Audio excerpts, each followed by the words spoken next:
தலைவர் 173 அப்படின்னு சொன்னோன்னா எல்லாரும் அதிகமா எதிர்பார்த்தது என்ன அப்படின்னா சுந்தர்சி எதுக்கு வேணான்னு சொன்னாரு. நம்பர் 1 இந்த படத்துல வந்து சம்பளம் அதிகமா கேட்கிற சுந்தர்சி அப்படின்னு சொன்னாங்க. ரெண்டாவது ஃபர்ஸ்ட் காப்பி கேட்கிறாருன்னு சொல்றாங்க. இப்ப பார்த்தோம்னா வெங்கட் பிரபு டைரக்ஷன் பண்ண போறாரு அவங்க இவங்கன்னு சொல்லி கடைசியில இப்ப வந்து தனுஷ் இயக்க போறாரு அப்படின்னு ஒரு டாக் வந்து போய்கிட்டு இருக்கு. சமீபத்துல வந்து கமல்ஹாசன் சார்ட்ட வந்து கேட்டுறாங்க, நான் வந்து ஒரு ப்ரொடியூசரா தான் நான் பார்க்க முடியும், ஒன்ஸ் ரஜினி சாருக்கு சாட்டிஸ்ஃபைட் ஆனா மட்டும்தான் அந்த படத்தோட ப்ராஜெக்ட் குள்ள போக முடியும் மாதிரி சொல்லியிருக்காங்க. தலைவர் 173 தனுஷ் பண்ணாரு அப்படின்னா கண்டிப்பா பக்காவான ஒரு ஃபேன் பாய் சம்பவமா இருக்கும். கார்த்தி சுப்புராஜ் இருக்கார்ல, அவர் ரொம்ப காலமாவே ரஜினி சாரோட கால் சீட் வாங்கிட்டு அது போஸ்ட்போன் ஆகிட்டு இருக்கு. எனக்கு தெரிஞ்சு இது கடைசி எண்ட் ஆஃப் தி டே. ரீசெண்டா வந்து ரஜினி சார் படத்திலே பார்த்தீங்கன்னா பேட்டை வந்து தனியாக நின்று பேசும். அந்த கேட்டு திறக்கிற ஸ்டைல் முதற்கொண்டு கண்டிப்பா கார்த்திக் சுப்புராஜ் பண்ணா ஒரு பக்கா ஃபேன் பாய் சம்பவமா இருக்குன்னு நான் நம்புறேன் யோகி. வைரமுத்துமே சொல்லியிருக்காரு, சுந்தர்சி விளங்குறதுக்கு என்ன சொல்லியிருக்காருன்னா, கமல் சாரும் ரஜினி சாரும் இணையது வந்து அட்லாண்டிக் ஓஷனும் பசிபிக் ஓஷனும் இணையற மாதிரி கூடவே வந்து என்ன ரெஃபரன்ஸ் காட்டிருக்காங்கன்னா இதே மாதிரி சுந்தர்சி வந்து விளங்குன மாதிரி அப்பவும் அவங்க விலகி இருக்காங்க. அதுக்கப்புறம் என்ன பண்ணாங்கன்னா ரெண்டு நாள்ல வந்து டாக்டர் சுரேஷ் கிருஷ்ணா வந்து இந்த படத்தை பண்ணியிருக்காரு. ஓகே, அப்பனா அண்ணாமலை படம் எந்த அளவுக்கு ஹிட் ஆச்சோ கண்டிப்பா சொல்றேன். அதான் வைரமுத்து சொல்ல வர்றாரு. தனுஷ் ஒரு சான்ஸ் கிடைக்குதுன்னா சான்ஸை வந்து அப்படி கச்சுன்னு கேட்ச் பண்றதுல தில்லாலங்கடியான ஆளு. ஸோ அவர் கண்டிப்பா ஒரு வாய்ப்பு கிடைக்கும் போது அந்த வாய்ப்பை கரெக்டா கேட்ச் பண்ணி ரஜினி சாரை டைரக்ஷன் பண்றதுக்கு என்னெல்லாம் பண்ணலாம் அப்படின்னு ரொம்ப தயாரா இருப்பாரு. ஒரு இன்னொரு எக்ஸ்பெக்டேஷன் என்ன கிரியேட் ஆகுதுன்னா, ஏன் பேசாம கமல் சாரே இந்த படத்தை டைரக்ட் பண்ண கூடாதுன்னு மாதிரியும் ஒரு டாக் போயிட்டு இருக்கு.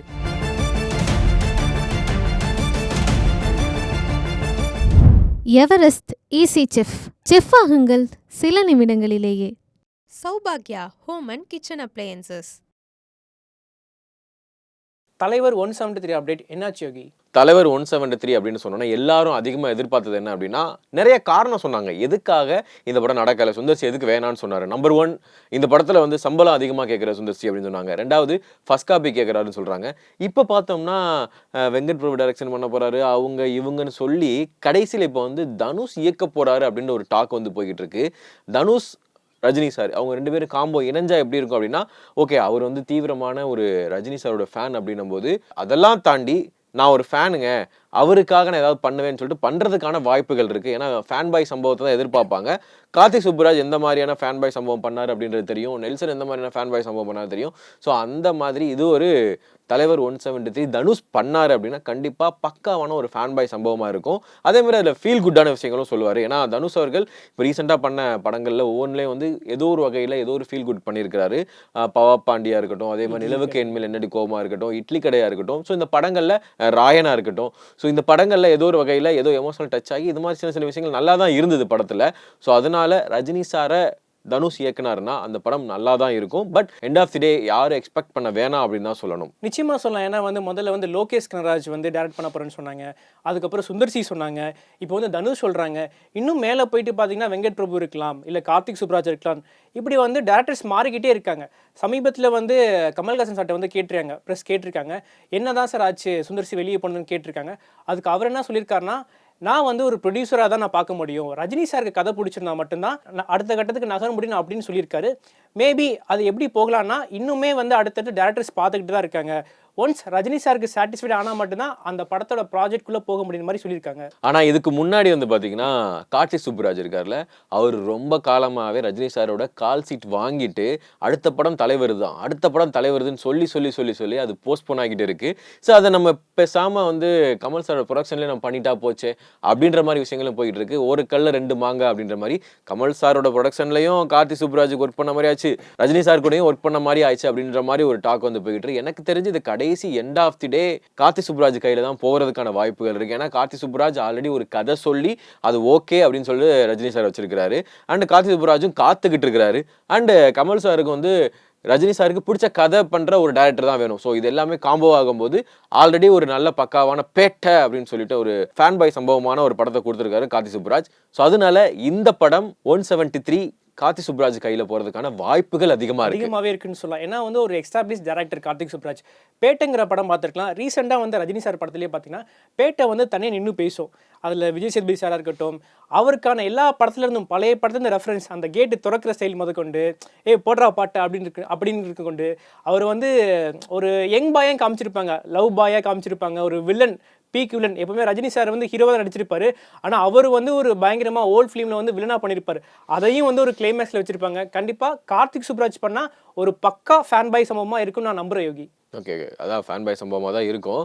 அண்டு தனுஷ் அவர்கள் இயக்குறதுக்கான வாய்ப்புகள் இல்ல. என்ன காரணம் அப்டின்னா, ஒரு பொது வெளியில, பொது மேடையிலேயே வந்து ரஜினி சார் வந்து அவங்க மருமகன் அப்படின்னு சொல்லிட்டு அண்டர்லைன் பண்ணல. பட் இருந்தாலும் தனுஷ் சாருடைய பேர பெருசா எங்கேயுமே சொல்லல. ஸோ அது எப்படி இங்க வந்து ஒரு ஓகே நெறைய பேர் வந்து என்னதான் பிரச்சனைகள் ஃபேமிலில இருந்தாலும், கமர்ஷியலா, ப்ரொஃபஷனலா வரும்போது சேர்றதுக்கான வாய்ப்புகள் இருக்கு. ஆனா, தனுஷ் அண்ட் ரஜினி சார் அப்படின்ற ஒரு காம்போ நடக்கிறது மிகப்பெரிய ஒரு கேள்விக்குறியா இருக்கு. நடந்தா அதிகமா சந்தோஷப்படுறது யாரா இருப்பான்னா, தனுஷ் ரொம்ப சந்தோஷப்படுவாரு. ஏன்னா, என் தலைவர், என்னுடைய தலைவர், என்னுடைய ஹீரோ அப்படின்னு சொல்லக்கூடிய ஒருத்தவர டைரக்ஷன் பண்ணக்கூடிய ஒரு மிகப்பெரிய ஒரு வாய்ப்பு கிடைச்சா, தனுஷ் சார் மாரியான ஒரு ஆக்டருக்கு, ஒரு டைரக்டருக்கு அது மிகப்பெரிய ஒரு பிளெஸ்ஸிங்கா இருக்கும். மிகப்பெரிய சந்தோஷமா இருக்கும். ஆ எய்த்த வே அதாவது ரஜினி சார் வீட்டுக்கு ஆப்போசிட்ல ஒரு வீடு கட்டினாரு. போயஸ் அதே கார்டன்ல. அது வந்து வேற. ஆனா ரஜினி சாருக்கு கட், ஓகே, ஆக்ஷன் அப்படின்னு சொல்லிட்டாரு அப்படின்னா, தனுஷ பொறுத்தவரைக்கும் பிறவி பயன அடைஞ்சிருவாரு அப்படின்றது தான் உண்மை. மோர் தென் அவங்க 2 பேரும் வந்து ரிலேட்டிவா இருந்திருந்தாங்க இல்லைங்களா? அதுக்கு முன்னாடி வந்து பார்த்தீங்கன்னா, காலாங்கிற படத்துல வந்து தனுஷ் தான் ப்ரொடியூசரா இருந்தாரு. இப்ப என்னன்னு பார்த்தீங்கன்னா, தனுஷோட படத்துக்கு வந்து பார்த்தீங்கன்னா, அவர் பையன கூட்டிட்டு வர்றாங்க. ஆடியோ லான்ச்ல பார்த்திருப்போம். மேபி சில விஷயங்களால மேஜிக் நடக்கலாம். நடந்தா வந்து கண்டிப்பா தனுஷ் சார் வந்து ஒரு ஃபேன் பாயா ரொம்ப சந்தோஷப்படலாம். பார்த்திபன் சார் வந்து சொல்லியிருக்காரு பார்த்தீங்களா, இட்லி கடையில வந்து நடிச்சிருக்காரு. அதுல வந்து எல்லாரும் பண்ற மாரி தனுஷ் பண்ணல. அவரு வந்து புதுசா யோசிக்கிறாரு. புதுசா வே ஆஃப் ஃபிலிம் பண்ணிட்டு இருக்காரு அப்படின்ற மாரி பாராட்டியிருக்காங்க. கண்டிப்பா தனுஷ் சார் பண்ணா, கண்டிப்பா இந்த படம் வந்து ஒரு ஃபீல் குட் படமா போக வாய்ப்பு இருக்கு யோகி. தனுஷ் ஒரு பெஸ்ட் டைரக்டர் அப்படின்றதுக்கு என்ன காரணம் அப்படின்னா, அவர் வந்து பட்ஜெட்டாவும் சரி, ஒரு படத்த வந்து புரொடக்ஷனாவும் சரி, எப்படி பண்ணணும், எந்த அளவுக்கு பண்ணணும் அப்படின்றத அவர் கத்துக்கிட்டாரு. எங்க போய் அப்படின்னா, அவர் நெறைய படங்கள் வந்து பக்கிரி அப்படின்னு சொல்லிட்டு ஒரு படம் வந்து பண்ணாரு. ஸோ அந்த படம் ஹாலிவுட் படம். ஸோ அந்த படமா இருக்கட்டும், அதே மாரி கிரேமேன் படமா இருக்கட்டும், அவர் அந்த படத்தோட பிரஸ் மீட்லலாம் நீங்க பார்த்தீங்க அப்படின்னா என்ன சொல்லியிருப்பாரு அப்படின்னா, நான் இங்க வந்து ஒரு புரொடக்ஷன் டெக்னிக்க நான் வந்து கத்துக்கிட்டேன். இந்த புரொடக்ஷன் டெக்னிக்க நம்ம தமிழ் சினிமால யூஸ் பண்ணோம் அப்படின்னா, பட்ஜெட்டாவும் சரி, படத்துடைய வேகமும் சரி ரொம்ப அழகா நேர்த்தியா நம்மளால பண்ண முடியும் அப்படின்ற ஒரு விஷயத்த வந்து பண்ணியிருக்கிறாரு. ஸோ அந்த டெக்னிக்க தான் பார்த்திபன் சார் இட்லி கடை படத்துல பார்த்திருப்பாரு அப்படின்னு நான் நம்புறேன். ஏன்னா நீங்க டைரக்ஷன் ஸ்டைலையே அவர் மாத்திருக்காரு அப்படின்றது தான் உண்மை. ஆமா, நிச்சயமா. ஏன்னா அவர் ரொம்ப பிஸியஸ்ட் ஆக்டர்னு சொல்லலாம் தனுஷ். ஏன்னா கோலிவுட்லயும் நடிக்கிறாரு, டைரக்ஷன் பண்றாரு, அப்புறம் பாலிவுட்லயும் படம் பண்றாரு, அங்கிட்டு ஹாலிவுட்லயும் பண்றாரு. ரொம்பவே எங்கேஜா வச்சுட்டு இருக்காரு. அதே சமயத்துல பாத்தீங்கன்னா வைரமுத்துமே சொல்லியிருக்காரு. சுந்தர் சி விளங்குனதுக்கு என்ன சொல்லியிருக்காருன்னா, கமல் சாரும் ரஜினி சாரும் இணையது வந்து அட்லாண்டிக் ஓஷனும் பசிபிக் ஓஷனும் இணையிற மாதிரி அப்படின்னு மாதிரி சில கருத்துக்கள் கவிதையெல்லாம் போட்டிருக்காரு, ட்வீட் போட்டிருக்காரு. கூடவே வந்து என்ன ரெஃபரன்ஸ் காட்டியிருக்காங்கன்னா, அண்ணாமலை படம் அப்போ டாக்டர் வசந்தா பண்ண வேண்டியது அந்த வந்தேன்டா பால்காரன்னு ஒரு பாட்டு, அந்த செம்ம ஹிட் இல்லைங்களா? அந்த அந்த பாட்டு டிஸ்கஷன் அதுக்கான கம்போசிங் பிளான்லாம் போயிட்டு இருக்க வரையுமே டைரக்டர் வசந்த் தான் அண்ணாமலை படத்தை டைரக்ட் பண்ண வேண்டியது. சில காரணங்கள்ல இதே மாதிரி சுந்தர் சி வந்து விலகின மாதிரி அப்பவும் அவங்க விலகியிருக்காங்க. அதுக்கப்புறம் என்ன பண்ணாங்கன்னா 2 நாள்ல வந்து டாக்டர் சுரேஷ் கிருஷ்ணா வந்து இந்த படத்தை பண்ணியிருக்காரு. அது வந்து எதிர்பாராத விதமா வந்து பயங்கர ஹிட்டா போயிருச்சு. அந்த பாட்டா இருக்கட்டும், காமெடியா இருக்கட்டும், அந்த ஓவரால் படமே வந்து மாஸ். அந்த படம் சூப்பரா ஹிட் ஆச்சு. ஓகே. அப்பனா அண்ணாமலை படம் எந்த அளவுக்கு ஹிட் ஆச்சோ, அத விட அதிகமான மடங்கு இப்ப தலைவர் 173 ஹிட் ஆகும் அப்படின்னு சொல்றீங்க அதானே? கண்டிப்பா சொல்றேன். அததான் வைரமுத்து சொல்ல வர்றாரு. இப்போ இன்னொரு டாக் என்ன போயிட்டு இருக்குன்னா, நெட்டிசன் என்ன சொல்றாங்கன்னா, அவங்களாவே ஒரு ஹைப் கிரியேட் பண்ணிக்கிறாங்க. சுந்தர் சி படம் தான் பண்ணணும். சுந்தர் சி சார் பண்ணிட்டாங்க. அதுக்கு மியூசிக் டைரக்டர் வந்து ஹிப்ஹாப் தமிழா தான் இருக்கணும் அப்படின்னு சொல்லி ரொம்ப ஹைப் இருந்துச்சு. அதுக்கு வந்து petition to have an music director Hiphop Tamizha அந்த மாதிரி சில டாக்ஸ்லாம் வந்துச்சு. இப்போ பாத்தீங்கன்னா வந்து வெங்கட் பிரபு படம் நல்லா இருக்கும்.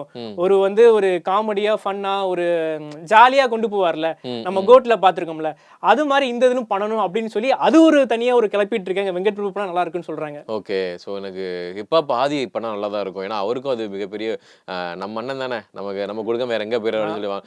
ஆம்பல ஆம்பல ஆம்பல அந்த மாதிரி ஏதாவது ஒரு நல்ல ஒரு பிஜிஎம் கிடைக்கிறதுக்கும் வாய்ப்புகள் இருக்கு அப்படின்னு தான் நம்புறேன். அண்ட் மெயினா வந்து பாத்தீங்கன்னா டைரக்டர் சந்தீப் ரெட்டி வாங்க இருக்கார்ல. ஸோ அவர் வந்து தேரே இஸ்க் மைன் படத்துடைய ரிலீஸ் ஈவெண்ட்டில் தனுஷை வந்து அதிகமாக புகழ்ந்து பேசியிருக்கிறார். ஏன்னா சந்தீப் ரெட்டி வாங்க அவங்களுக்கு வந்து தெரியும். ஸோ நம்மளுடைய அனிமல் அர்ஜுன் ரெட்டி இந்த படங்களை வந்து இயக்குன டைரக்டர். ஸோ அவர் வந்து இயக்குனதுக்கு அப்புறமா அவர் வந்து கிட்டத்தட்ட சிங்கம் மாதிரி அப்படின்னு சொல்லி ஒரு ஒரு ஒரு கண்டென்ட்டை வந்து சொல்லி வந்து இப்போ செம்ம வைரலாக வந்து போய்கிட்டு இருக்கு. அதுவும் இல்லாமல் ஒரு ஹீரோயின் வைரல் ஆகணும், மக்களுக்கு அதிகமாக தெரியணும், அவங்க ஒரு ஒரு 2 மாதத்துக்கு வந்து கான்ட்ரவர்சியில் இருக்கணும் அப்படின்னா ஒன்றுமே இல்லை, தனுஷ் சார் பக்கத்தில் நின்றாலே போதும். தனுஷ் பக்கத்தில் நின்றாலே அந்த ஹீரோயின் வைரல் வருவாங்க. அதே மாதிரி தேரே இஸ்க் மைன் படத்துடைய ஹீரோயினும் தனுஷ் அவர்களும் பேசின விஷயமும் சரி, அவர் வந்து காதல் அப்படின்றத பற்றி ஒரு உணர்ச்சி, இந்த உணர்ச்சி ரொம்ப இதை பற்றி நான் பேச விரும்புகிறேன் அப்படின்னு சொன்ன விஷயமும் சரி இப்போ அதிகமான ஒரு வைரலில் வந்து போய்கிட்டு இருக்கு. ஸோ இது எல்லாமே வந்து தனுஷ் அவர்களுக்கு பாசிட்டிவாக தான் போய்கிட்டு இருக்கு. இவ்வளோ பேசினதில் 2 டேரக்டர் ஃபிக்ஸ் ஆகிறதுக்கான வாய்ப்புகள் இருக்குது. நம்பர் 1 அதிகமான பர்சன்டேஜில் கிட்டத்தட்ட ஒரு 95% அப்படின்னு பார்த்தோம்னா கார்த்தி சுப்புராஜ் வந்து இயக்கிறதுக்கான வாய்ப்புகள் இருக்குது. அப்படியே இந்த பக்கம் பார்த்தோம்னா தனுஷ் அவர்கள் இயக்கிறதுக்கு கிட்டத்தட்ட ஒரு 60% ஆஃப் வாய்ப்புகள் இருக்குது. ஏன்னா தனுஷ் ஒரு சான்ஸ் கிடைக்குதுன்னா சான்ஸை வந்து அப்படி கச்சுன்னு கேட்ச் பண்ணுறதுல தில்லாலங்கடியான ஆள். ஸோ அப்படின்னும் போது அவர் கண்டிப்பாக ஒரு வாய்ப்பு கிடைக்கும் போது அந்த வாய்ப்பை கரெக்டாக கேட்ச் பண்ணி ரஜினி சாரை டைரக்ஷன் பண்ணுறதுக்கு என்னெல்லாம் பண்ணலாம் அப்படின்னு ரொம்ப தயாராக இருப்பார். இருக்கிற வேலையெல்லாம் அப்படி ஓரம் வச்சுட்டு இதை பண்ணுவோன்னு பண்ணுறதுக்கான வாய்ப்புகள் நிறையாவே இருக்குது. இந்த படத்தோட ப்ரொடியூசர் வந்து கமல் சார் நமக்கு தெரியும். அவரும் டைரக்ஷன் பண்ணால் எப்படி இருக்குன்னு தெரியும். ஹேராம் படமாக இருக்கட்டும், விருமாண்டியாக இருக்கட்டும், விஸ்வரூபமாக இருக்கட்டும், அது எல்லாமே சூப்பராக பண்ணுவார். அவர் வந்து ஒரு மல்டி டேலண்டான பர்சன் தெரியும். இதே மாதிரி இன்னொரு எக்ஸ்பெக்டேஷன் என்ன கிரியேட் ஆகுதுன்னா, ஏன் பேசாமல் கமல் சாரே இந்த படத்தை டைரக்ட் பண்ணக்கூடாதுன்னு மாதிரியும் ஒரு டாக் போயிட்டு இருக்கு. அவர் வந்து நடிக்க போறாருன்னு ஒரு சில கேமியோ பண்ண போறான்னு சொல்றாங்க. அதே மாதிரி இந்த ராஜ்கமல் ப்ரொடக்ஷனில் வர தலைவர் 173 படத்தையும் கமல் சாரே டைரக்ட் பண்ணா ரொம்ப நல்லா இருக்குன்னு மாதிரியும் போயிட்டு இருக்கு யோகி. சரி, ஓகே, பார்ப்போம் நெக்ஸ்ட் என்னதான் தலைவர் 173 யார் டைரக்ஷன் பண்ண போறான்னு சொல்லிட்டு அதே மாதிரி ஒரு அஃபீஷியலான ஒரு தகவல் வர வரைக்கும் நம்ம காத்திருப்போம். யார் டைரக்ஷன் பண்ணால் நல்லா இருக்கும் அப்படின்றத ஆடியன்ஸ் கிட்டே நம்ம விட்டுருவோம். நீங்கள் பார்த்துட்டு யார் வந்து தலைவர் 173 படத்தை டைரக்ஷன் பண்ணால் நல்லா இருக்கும் அப்படின்றத கமெண்ட் பாக்ஸில் சொல்லுங்கள். ஸோ நன்றி, வணக்கம். எவரெஸ்ட் ஈஸி செஃப் ஆகுங்கள் சில நிமிடங்களிலேயே. Saubhagya Home and Kitchen Appliances.